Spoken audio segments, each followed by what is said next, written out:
HS second ইয়ারের বাংলা পাঠ্যক্রমের মূল্যবোধ শিক্ষা চ্যাপ্টার আলোচনা করতে চলেছি। অতি সংক্ষিপ্ত প্রশ্ন। মূল্যবোধ শিক্ষা পাঠটির লেখককে? সুজিত বর্ধন। মূল্যবোধ বলতে কি বুঝো? সামাজিকভাবে সমর্থিত যে সকল আচরণ বা বিষয়কে গুরুত্ব ও সম্মানের সঙ্গে মানুষ আয়ত্ত করে, সেই আচরণ বা কর্মগুলোকে মূল্যবোধ বলা হয়। মূল্যবোধ কোনো গুণ নয়, জন্মগত। কত সালে জাতীয় শিক্ষা এবং গবেষণা পরিষদ 84 প্রকার মূল্যবোধের তালিকা প্রস্তুত করেছে? 1979 সালে। সংক্ষিপ্ত প্রশ্ন। মূল্যবোধ কিভাবে আহরণ করা যায়? একজন ব্যক্তির মনে জীবনের লক্ষ্য পূরণের স্বার্থে কিছু বিশ্বাস বা ধারণার জন্ম হয়। এই বিশ্বাস বা ধারণার উপর ভিত্তি করে সৃষ্টি হয় মূল্যবোধ। একটি শিশু কোনো বোধ নিয়ে জন্মলাভ করে না। শিশু যেমন ধীরে ধীরে বড় হয়, তেমনি মূল্যবোধ শিক্ষা ও ধীরে ধীরে অর্জন করে। শিশু প্রথম পরিবার এবং পরে বিদ্যালয় এবং বিভিন্ন সামাজিক পরিবেশ, সেবামূলক প্রতিষ্ঠান থেকেই মূল্যবোধগুলির বিকাশ সাধন করতে পারে। টিকা লেখো। সামাজিক মূল্যবোধ। সামাজিক মূল্যবোধ ব্যক্তিকে সমাজে সঠিক পদক্ষেপে এগিয়ে চলার ক্ষেত্রে সাহায্য করে। এই ধরনের সামাজিক মূল্যবোধগুলি হল সহযোগিতা, বন্ধুত্বভাব, পরোপকার, সহানুভূতি, সংযম, দয়া, ক্ষমা, প্রেম ইত্যাদি। এই ধরনের মূল্যবোধ সামাজিক রীতিনীতি, আচার ব্যবহার ইত্যাদির সঙ্গে জড়িত। আবেগিক মূল্যবোধ। আবেগিক মূল্যবোধ কোনো মানুষকে অন্য লোকে দুঃখ, কষ্ট এবং বিপদে আপদে পাশে থাকার ক্ষেত্রে উৎসাহিত করে। আবেগিক মূল্যবোধের জন্যই আমরা সমাজে একে অপরের দুঃখে দুঃখ এবং সুখে সুখ অনুভব করি। অর্থাৎ এই মূল্যবোধের উপরই মানবিক সম্পর্কগুলি টিকে থাকে। নন্দনতাত্ত্বিক মূল্যবোধ। ব্যক্তিভেদে সৌন্দর্যবোধ ভিন্ন। বস্তুত মানসিক তারতম্যের উপরই এই মূল্যবোধ নির্ভর করে। সেজন্যই একই জিনিস ভিন্ন জনের কাছে ভিন্নভাবে ধরা দেয়। এই মূল্যবোধের জন্যই চিত্রকলা, সঙ্গীত, ভাস্কর্য ইত্যাদি সৃষ্টির দ্বারা মানুষ আনন্দ লাভ করে। আধ্যাত্মিক মূল্যবোধ। বিখ্যাত দার্শনিক তথা প্লেটোর মতে আধ্যাত্মিক উপলব্ধিই শিক্ষার লক্ষ্য হওয়া উচিত। ভারতীয় সমাজে জীবনে আধ্যাত্মিকতার এক বিশেষ গুরুত্ব আছে।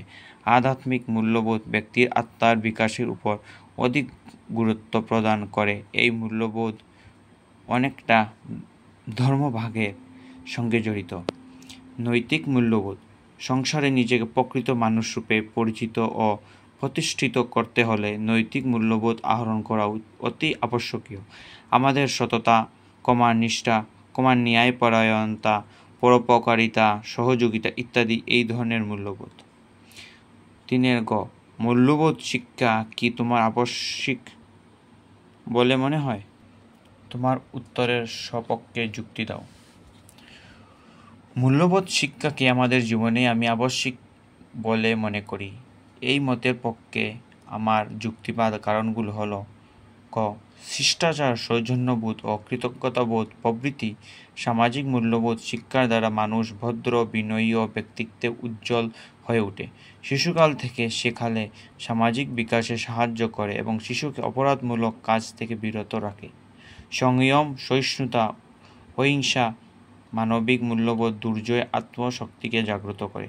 সহানুভূতি, সহযোগিতা, বন্ধুত্বভাব ও পরোপকার প্রভৃতি আবেগিক মূল্যবোধ শিক্ষায় পরের দুঃখ, কষ্ট, বিপদে আপদে পাশে দাঁড়াতে প্রেরণা দেয়।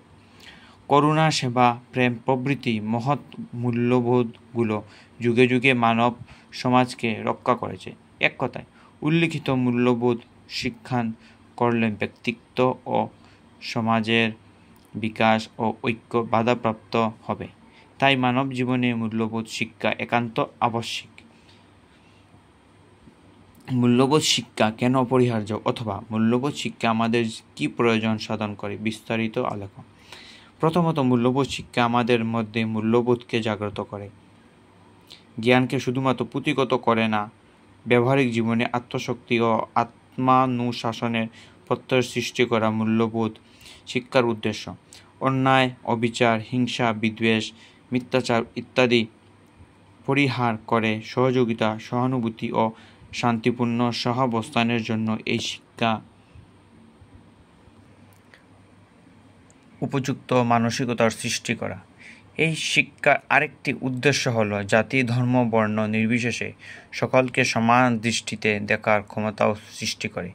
আজকের যুবক যুবতীরাই দেশের ভবিষ্যৎ নাগরিক, তাই তাদের সংকীর্ণ মনোভাবকে উদার দৃষ্টিভঙ্গিতে উত্তীর্ণ করাও এই শিক্ষার একটি উদ্দেশ্য। মূল্যবোধের অবক্ষয়ের জন্যই আজকের প্রজন্মের যুবক যুবতীদের মধ্যে শিষ্টাচারের অভাব, অপরাধ, অশালীন আচরণ এক ভয়াবহ রূপ নিয়েছে। এই সমস্ত সমাধানের একমাত্র পথ মূল্যবোধের প্রসার ঘটানো। এই জন্যই বর্তমান শিক্ষা ব্যবস্থায় মূল্যবোধ শিক্ষার প্রয়োজনীয়তা একান্ত আবশ্যক।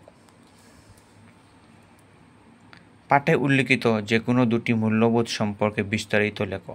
ইংরাজি ভ্যালু অর্থাৎ মূল্য শব্দটি মানুষের অন্তর্নিহিত নৈতিক গুণ, যোগ্যতা, চারিত্রিক বৈশিষ্ট্য ইত্যাদি বোঝায়। সামাজিকভাবে সমর্থিত যেসব আচরণ, কর্ম বা বিষয়কে গুরুত্ব ও সম্মানের সঙ্গে মানুষ আয়ত্ত করে সেই আচরণ বা কর্মগুলিকে মূল্যবোধ আখ্যা দেওয়া হয়। জীবনের লক্ষ্য পূরণের স্বার্থে একজন ব্যক্তির মনে কিছু বিশ্বাস বা ধারণার জন্ম হয়। এই বিশ্বাস এবং ধারণার উপর ভিত্তি করে সৃষ্টি হয় মূল্যবোধ। অনেকগুলি মূল্যবোধের মধ্যে দুটি মূল্যবোধ হলো সামাজিক মূল্যবোধ। সামাজিক মূল্যবোধ ব্যক্তিকে সমাজে সঠিক পদক্ষেপে এগিয়ে চলার ক্ষেত্রে সাহায্য করে। এই ধরনের সামাজিক মূল্যবোধগুলি হলো সহযোগিতা, বন্ধুত্বভাব, পরোপকার, সহানুভূতি, সংযম, দয়া, ক্ষমা, প্রেম ইত্যাদি। এই ধরনের মূল্যবোধ সামাজিক রীতিনীতি, আচার ব্যবহার ইত্যাদির সঙ্গে জড়িত। আবেগিক মূল্যবোধ। আবেগিক মূল্যবোধ কোনো মানুষকে অন্য লোকের দুঃখ, কষ্ট এবং বিপদে আপদে পাশে থাকার ক্ষেত্রে উৎসাহিত করে।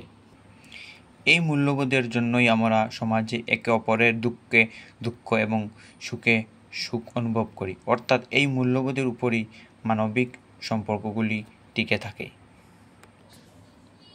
এক্সট্রা কোয়েশন: যেহেতু মূল্যবোধ কোনো জন্মগত গুণ নয় বলে লেখক মনে করেন, তা কিভাবে আহরণ করা যায় সে বিষয়ে তিনি বলেছেন। এই বিষয়ে তোমার সুচিন্তন মতামত দাও। পারিবারিক শিক্ষানীতি, সাধু সংঘ, বিদ্যালয়ের সুশিক্ষার সেবা প্রতিষ্ঠান থেকে মানুষ মূল্যবোধগুলির বিকাশ সাধন করতে পারে। যেমন রামায়ণ পাঠে আমরা শিখতে পারি ভ্রাতৃশক্তি, বীরত্ব, কর্তব্যবোধী। বুদ্ধ ও গান্ধীজির জীবনী পাঠ থেকে আহরণ করতে পারি প্রেম, অহিংসা প্রভৃতি মূল্যবোধ। বিদ্যাসাগর ও বিবেকানন্দের কর্মময় জীবন করুণা, দয়া, পরোপকার, দেশাত্ম উদ্দীপ্ত করে। মা বাবার কাছে শিষ্টাচার ও সৌজন্যবোধের পাঠ গ্রহণ করি। বিদ্যালয় থেকে সময়ানুবর্তিতা, শৃঙ্খলাবোধ, শ্রদ্ধাবোধ শেখার সুযোগ রয়েছে। 1979 সালে রাষ্ট্রীয় শিক্ষা এবং গবেষণা পরিষদ কত প্রকার মূল্যবোধের তালিকা প্রস্তুত করেছে? 84। প্লেটোর মতে শিক্ষার লক্ষ্য কী হওয়া উচিত? প্লেটোর মতে আধ্যাত্মিকতার উপলব্ধিই শিক্ষার লক্ষ্য হওয়া উচিত। মূল্যবোধ শিক্ষা কাকে বলে? একজন ব্যক্তি সমাজের জন্য যে সমস্ত গুণ প্রয়োজনীয়, তাৎপর্যপূর্ণ ও মূল্যবান বলে গণ্য করা হয়, সেই সব গুণ আহরণ করার জন্য যে প্রচেষ্টা, তাকে মূল্যবোধ শিক্ষা বলা হয়। কোন গুণগুলিকে সার্বজনীন তথা বিশ্বজনীন বলে গণ্য করা হয়? সততা, নিষ্ঠা, অহিংসা, দয়া, মৈত্রী, ন্যায়, পরোপকার, প্রেম, ক্ষমা ইত্যাদি।